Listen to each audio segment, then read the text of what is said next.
Bonjour à toutes et tous, merci de l'invitation Baptiste. Donc moi je suis Samuel Zarka, je suis enseignant-chercheur en sciences de la formation et de la communication, j'ai une formation de sociologue. Et j'ai publié récemment, le 30 avril dernier, un ouvrage où j'essayais de faire un peu le point sur 10 ans de recherche sur le travail cinématographique. Une recherche que j'avais commencée en thèse et qui reparcourt différentes thématiques qu'on a abordées aujourd'hui, mais qui les parcourt en prenant malgré tout un autre chemin,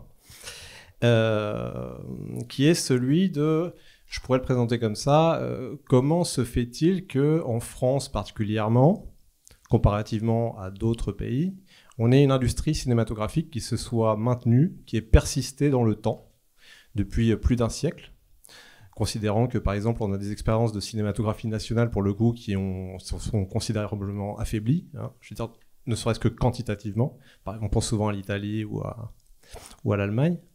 Donc, qui est persisté dans le temps en interrogeant, disons, peut-être les limites des réponses attendues à cette question. Parce qu'en général, quand on pose cette question-là, on répond par le CNC. Le CNC, c'est génial, c'est le fonds de soutien, ça permet la continuité de l'activité cinématographique, etc. Et en fait, quand on creuse un peu, cette réponse, elle est doublement insuffisante. Premièrement, parce que le fonds de soutien, c'est vraiment pas l'essentiel du financement du cinéma contemporain, loin de là. Et même si on rajoute l'avance sur recette, ça change pas l'équation. Puisque, je le dis au passage, mais les gros blocs de financement aujourd'hui, c'est la télévision, la distribution et le crédit d'impôt. Et la deuxième chose, c'est que cette référence au CNC, donc au pouvoir public vertueux, ça ne permet pas de répondre à un autre défi qui s'est constamment posé à l'industrie cinématographique en France, et d'ailleurs qui se pose en général à l'industrie cinématographique. C'est comment faire pour que des personnes puissent accomplir une carrière professionnelle dans une industrie qui est aussi grevée d'incertitudes, à commencer par l'incertitude sur l'emploi futur. Comment on fait pour organiser les choses de manière à ce qu'on ait des équipes qui puissent se reformer d'un projet à l'autre et que ces équipes soient faites de personnes qui s'inscrivent dans la durée dans cette activité. Donc il faut sécuriser tout ça. Donc en fait, ce que je propose, c'est de revisiter le travail cinématographique par cette épreuve constante, qui est celle de l'emploi discontinu, à laquelle se rajoute une autre incertitude, qui est à chaque fois une épreuve de professionnalité ou une épreuve d'employabilité, pour utiliser un jargon contemporain, qui est celui de, quand on commence un film, aucune équipe ne sait exactement à quoi on va arriver à la fin. Il y a une incertitude sur le produit, en fait. Or, cette incertitude sur le produit, elle est, disons que l'ambition d'arriver à un produit de qualité, quel que soit le sens qu'on met derrière le mot qualité, je ne rentre pas dans le détail du contenu à ce stade, elle est mise au compte d'un travail collectif, et pour chaque technicien ou technicienne, c'est une épreuve. C'est-à-dire qu'il faut montrer qu'on est capable de faire le boulot et de répondre aux attendus d'un projet, conformément à un projet artistique, ça peut aussi avoir une dimension commerciale, etc., etc. Cette performance, elle conditionne dans une certaine mesure votre capacité à retravailler par la suite. Donc c'est intéressant qu'on ait parlé justement de l'école, parce qu'évidemment ça va jouer un rôle dans la professionnalisation du secteur. Donc voilà, en fait le bouquin il vise à montrer comment les professionnels, par la base, ont affronté cette double incertitude radicale et constante, depuis les origines du cinéma jusqu'à nos jours, incertitude sur les produits et incertitude sur l'emploi, sachant qu'elles sont liées.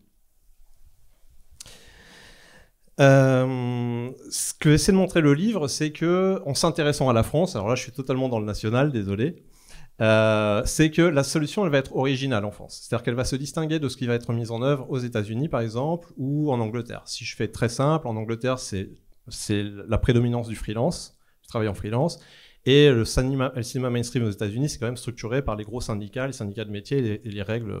En France c'est ni l'un ni l'autre. C'est autre chose. Et considérant qu'on n'en avait pas assez parlé, j'ai considéré qu'on pouvait revenir en faire un chantier de recherche. Ce qui m'a amené en fait à proposer une périodisation de l'histoire du cinéma français autour de comment fabrique-t-on des professionnels et de quels professionnels parle-t-on. C'est une périodisation en 3 temps.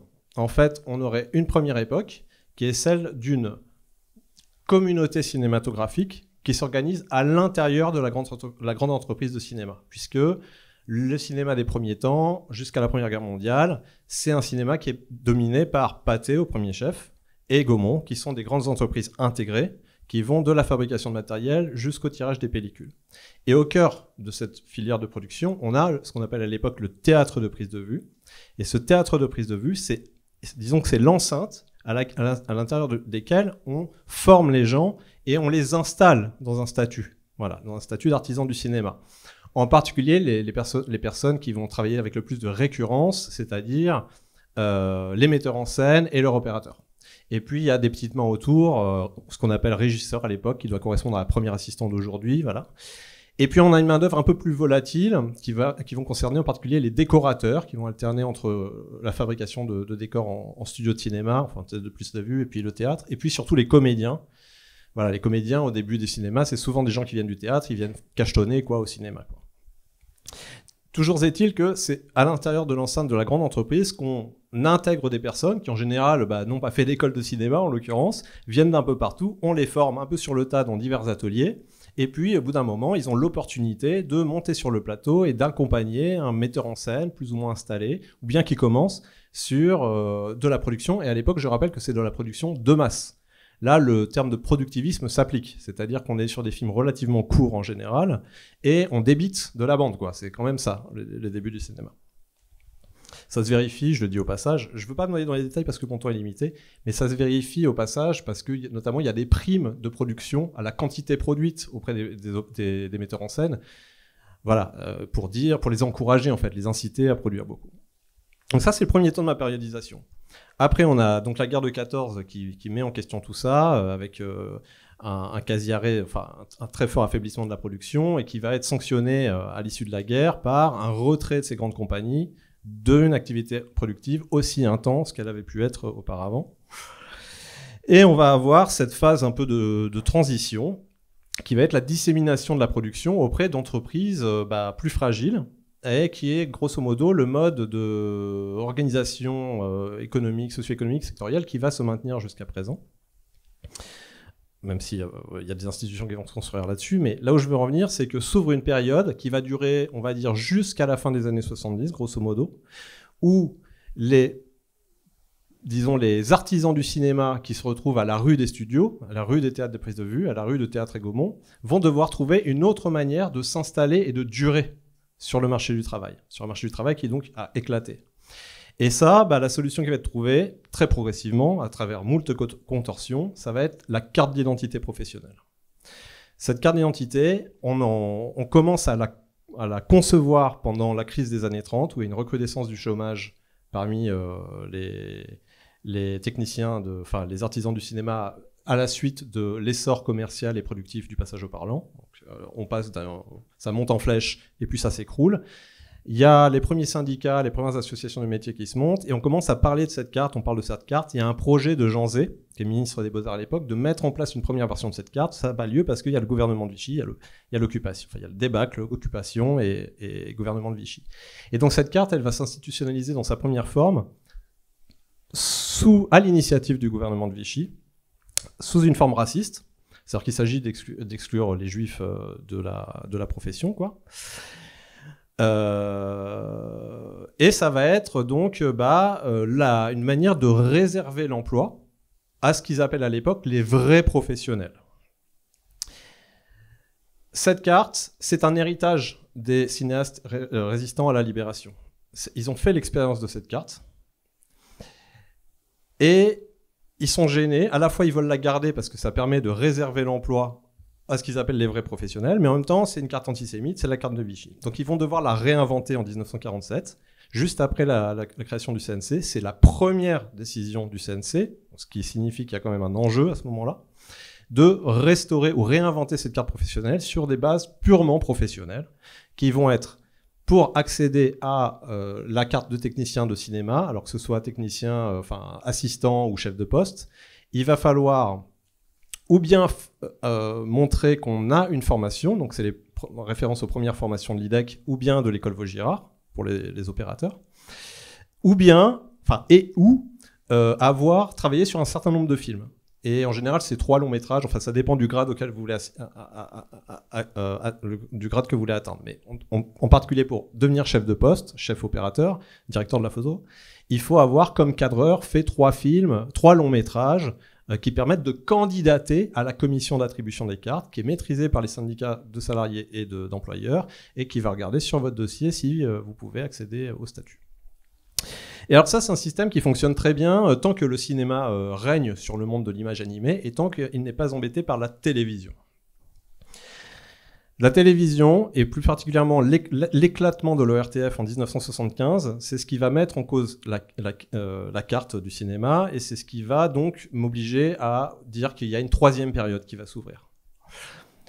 Au départ, l'ORTF, donc de la RTF de 1949 jusqu'à l'ORTF de 1975, c'est un monde un peu étanche du cinéma. C'est la réinvention du grand studio de cinéma du début du XXe siècle, mais sous la forme de la télévision, et c'est un monde un peu clos, quoi. Il y a des occasionnels qui viennent pour travailler, mais c'est des occasionnels pour la télévision. Dès lors que l'ORTF s'éclate, on ouvre la possibilité à un essaim de sociétés de production dites d'audiovisuel, c'est-à-dire travaillant pour la télévision, de travailler pour la télévision à l'image des petites sociétés de cinéma travaillant pour le cinéma. Et bien sûr, on va avoir une hybridation. Des sociétés vont se positionner pour faire les deux, et c'est le monde dans lequel on vit, en fait. Mais c'est la même chose pour le marché du travail, en fait. C'est-à-dire qu'on va avoir la possibilité d'une mobilité des techniciens, des occasionnels de la télévision de travailler aussi dans le cinéma, ou l'inverse. Et évidemment, quand vous avez une carte professionnelle qui est fermée sur le cinéma, ça pose un problème. C'est-à-dire qu'on a une carte professionnelle qui veut réserver le marché du travail, mais le marché du travail, je veux dire, la déborde le système formé de la carte. Je ne sais pas si c'est très clair ce que je viens de dire. C'est-à-dire qu'on a un monde de l'image animée, un monde de l'emploi qui est bien plus large que ce que refermer la carte. Et on va avoir plein de pratiques de contrebande de cartes, de trafic de cartes, de prête-nom, etc., qui vont montrer que le système de la carte, de dérogation dans tous les sens, qui vont montrer que la carte arrive à sa fin. Et jusqu'à ce que l'Union européenne, en 2009, dise de toute façon, ça c'est contradictoire avec la mobilité des travailleurs sur le marché du travail, donc hop, c'est fini la carte. Et donc, les travailleurs du cinéma et de l'audiovisuel se retrouvent confrontés à leur éternel problème, c'est comment garantir que je puisse persister dans mon activité comme professionnel, persister et diversifier mon expérience afin de montrer que je suis compétent sur la variété des projets sur lesquels je suis susceptible d'intervenir. Et donc, cette nouvelle phase, c'est la phase qui démarre, enfin, disons qu'il y a une date qui cristallise un petit peu ce nouvel état du débat, c'est la date de 1981, où on va avoir une controverse syndicale au sein de la CGT du cinéma, qui est le seul en fait, syndicat qui pèse dans le cinéma à l'époque. Les autres n'existent pas, ils ne sont pas d'adhérents. Une controverse sur comment donner des cadres comment limiter la précarité, la précarité endémique du milieu. Et avec deux options. Les gens qui sont des gens qui sont très installés dans le milieu du cinéma, qui travaillent régulièrement auprès d'un réalisateur, parfois des gens âgés, on trouve des noms comme Claude Renoir, donc le neveu de Jean Renoir, qui a commencé sa carrière dans les années 30, avec plus de 100 longs métrages. Bon, voilà. Il y a toute une garde du cinéma qui vise à préserver en fait les avantages acquis du cinéma, la carte professionnelle avec des hauts salaires, qui ne veut pas entendre parler de mise en question. Et on a une minorité agissante, mais qui représente en fait un nouveau groupe professionnel, qui sont des gens qui viennent de l'audiovisuel et qui disent « Oui, mais nous sommes dans la jungle. Nous sommes dans la jungle sociale. Il n'y a pas de contrat standard, il n'y a pas les salaires, ça change tout le temps, il y a trop d'heures pas rémunérées, et puis de toute façon, et c'est leur argument clé, de toute façon, nous faisons le même métier que nous soyons au cinéma, que nous fassions de la prise de vue de cinéma ou de la prise de vue de... Je ne dis pas qui a raison. Moi, mon rôle, c'est de ramener les termes du débat. Qu'on fasse de la prise de vue au cinéma ou à la télévision, du montage cinéma à la télévision, etc. Et le débat va être tranché en fait par un vote interne qui va occasionner une division du syndicat en deux. La partie de les gens installés du cinéma vont sortir, vont se constituer en syndicat autonome, et la minorité agissante, qui a obtenu gain de cause sur un vote au sein du syndicat, va persister dans sa revendication, qui va porter sur ceci, à savoir étendre la convention collective du cinéma à l'audiovisuel. Une convention collective, pour le dire vite, quand vous travaillez dans un rapport, dans le monde du cinéma comme dans beaucoup d'autres mondes, vous travaillez dans un rapport à un employeur dans le cadre d'un contrat de travail. La convention collective, c'est en gros un contrat de travail collectif. C'est que chaque contrat de travail individuel s'inscrit dans un cadre collectif qui donne des limites. Les limites notamment en termes de durée d'emploi, ça donne les repères d'action en termes de durée de travail, amplitude horaire sur votre semaine, salaire minima, division du travail. Donc c'est pas rien ce qu'il y a dans la convention collective. Et donc, il va y avoir une espèce d'enlisement du débat pendant pas mal d'années. Ça va s'accélérer dans les années 2000-2010 avec la conclusion de nouvelles conventions collectives, une pour l'audiovisuel d'abord d'un côté, et une deuxième pour le cinéma.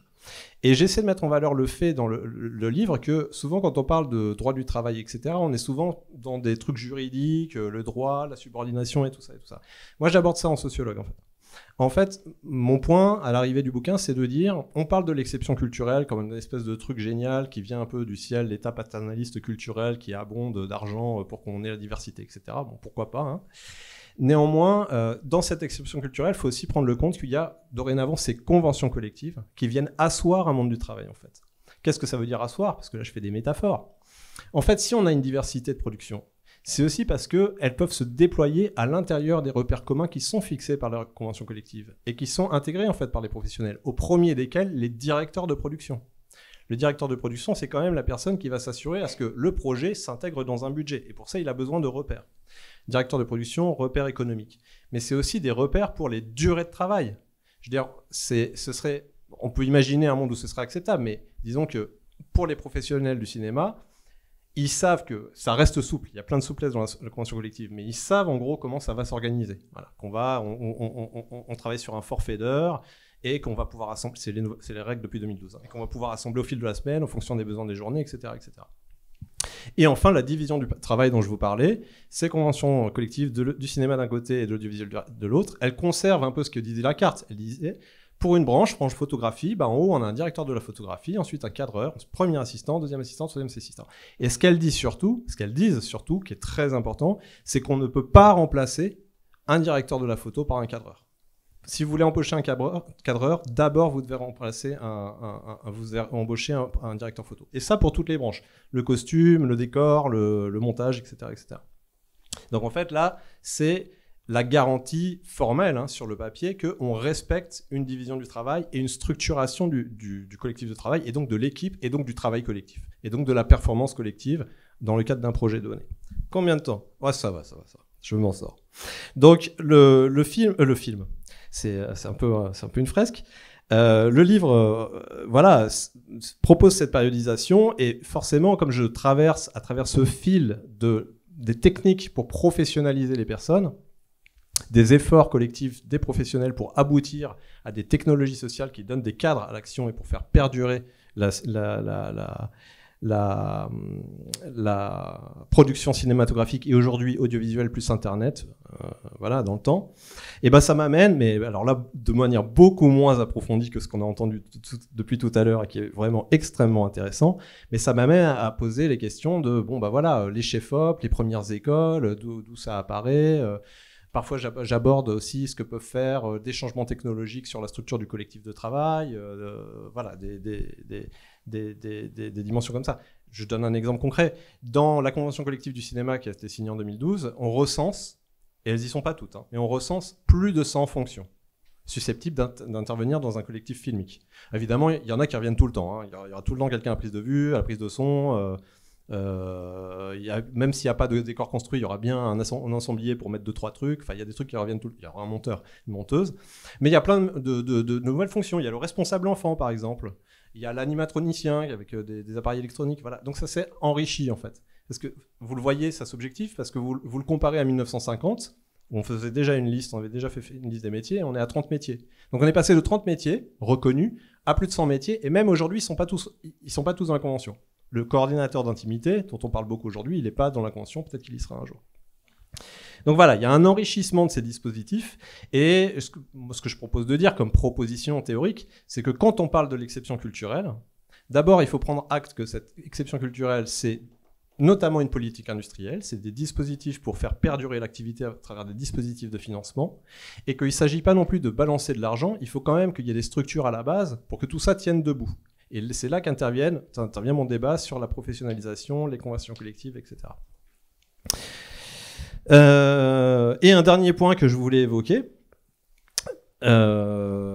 c'est qu'en racontant cette histoire, je vous parle d'un peu de l'équipe de film, mais en fait, il n'y a pas d'équipe de film, il y a des équipes pour des films. On le sait tous ici, c'est une économie, une industrie de prototypes, chaque fois c'est différent.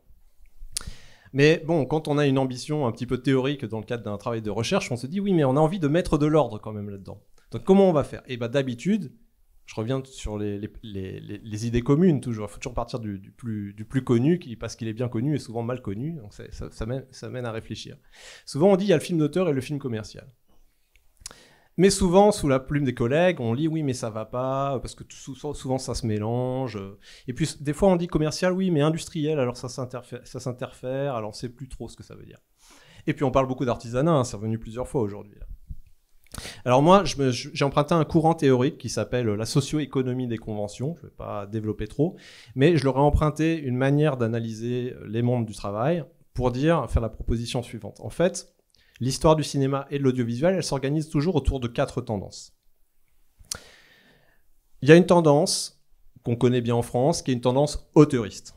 C'est-à-dire que l'action du collectif de travail va s'organiser de manière à ce que le réalisateur ait ce qu'il veut. Voilà, le réalisateur, c'est la personne qui va déterminer, qui va donner l'intention générale, et même le producteur ne va pas frontalement le mettre en question. Il peut y avoir des discussions, des concertations, mais grosso modo, on est au service du réalisateur. Ça, c'est l'auteurisme.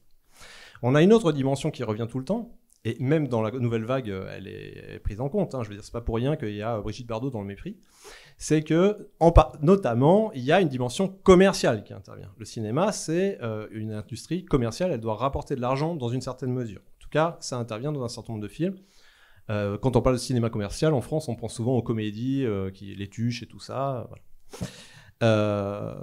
Et j'ajoute 2 autres dimensions, qui est la dimension industrielle. Donc l'industriel, c'est la référence à des standards. Donc on va avoir des standards de budget, des standards d'équipe, des standards de temps de travail, des standards esthétiques, des standards narratifs, etc. Bon, ça, c'est quoi? C'est la série. De Plus belle la vie jusqu'au Bureau des légendes. Ça me permet de dire au passage que vous voyez qu'avec le Bureau des légendes, on a déjà un mélange entre industrie et auteur. Ça ne veut pas dire que c'est l'un ou l'autre. Il y a plein de mélanges, il y a des mélanges tout le temps en fait. Bon, Éric Rochant, le showrunner du Bureau des légendes, parle de série d'auteurs. Et la dernière dimension que j'essaie de mettre en valeur et dont on parle en fait de manière... on tourne un peu autour, c'est la dimension d'innovation. En fait, cette dimension... Donc on en a parlé avec le truc sous-marin là. En fait, cette dimension d'innovation, j'essaie de montrer que c'est aussi une tendance qui est perpétuelle en fait dans le cinéma. Le cinéma, c'est des ruptures technologiques tout le temps. Donc il y en a des majeures, comme le passage au parlant, c'est que je développe un peu dans le bouquin, mais il y a le passage au numérique évidemment, c'est pas rien. Et puis, il y en a des plus discrètes ou des moins faciles à choper. C'est-à-dire que je défends, et je pense que ça peut se débattre, mais je défends dans l'idée que... bon, alors, déjà pour m'expliquer, cette innovation, ce n'est pas des styles particuliers de réalisateurs. C'est une innovation qui change globalement ce qu'on peut faire. Le passage au parlant, une fois que c'est acquis, d'abord ça tâtonne. Entre les années 1900 et 1929, ça tâtonne. En 1927-1929, ça se met en place. Et à partir de là, c'est accessible pour tous les films. C'est un changement de forme global. Pareil pour le passage au numérique. Mais il y a aussi des innovations qui sont, on va dire, deviennent possibles. Ça devient un choix. Et je parle de la nouvelle vague en ces termes. C'est-à-dire ce que font les réalisateurs de la nouvelle vague en groupe. Il ne faut pas oublier que c'est un groupe. C'est une dizaine de films, douzaine de films sur 4 ans. Et c'est une dizaine de réalisateurs.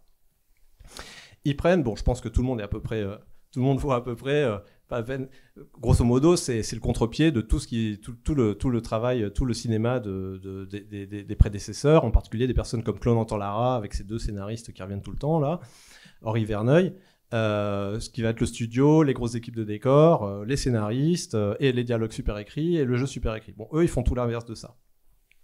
Ce que j'essaie de défendre, c'est qu'en expérimentant ça, et en arrivant à quelque chose, parce que bon, c'est le boom de la nouvelle vague, c'est les 400 coups, et ensuite il y a toute la mise en culte à travers l'université, etc. Maintenant c'est le dieu Godard, etc. C'est très bien, hein. Je minore pas les apports de la nouvelle vague sur le cinéma.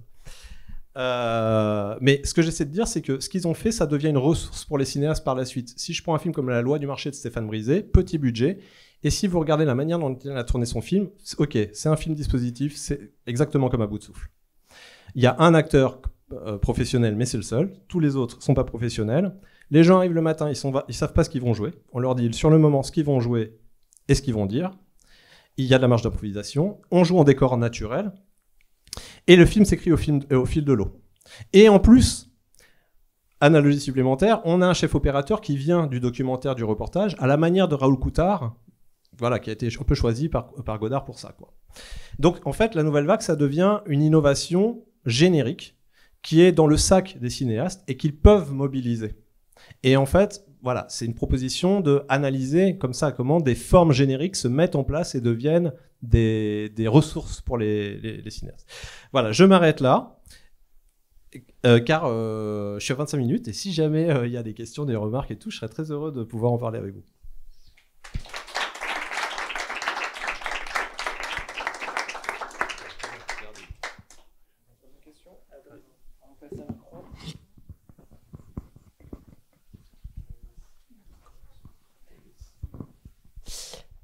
On a beaucoup parlé des conventions collectives, tout ça. Et vous n'avez pas parlé. Quand est-ce que ça commence, le statut d'intermittent et l'intermittence?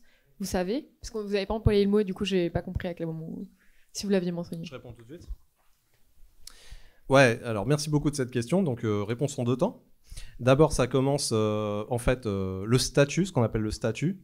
Ça se met en place en 64-67, d'accord? C'est dans la suite, il me semble que c'est en 59 qu'on crée l'UNEDIC et qu'ensuite on va commencer à mettre en place des statuts spéciaux, enfin des régimes spéciaux d'indemnisation, notamment pour les salariés du spectacle. Mais à l'époque, les règles sont très restrictives.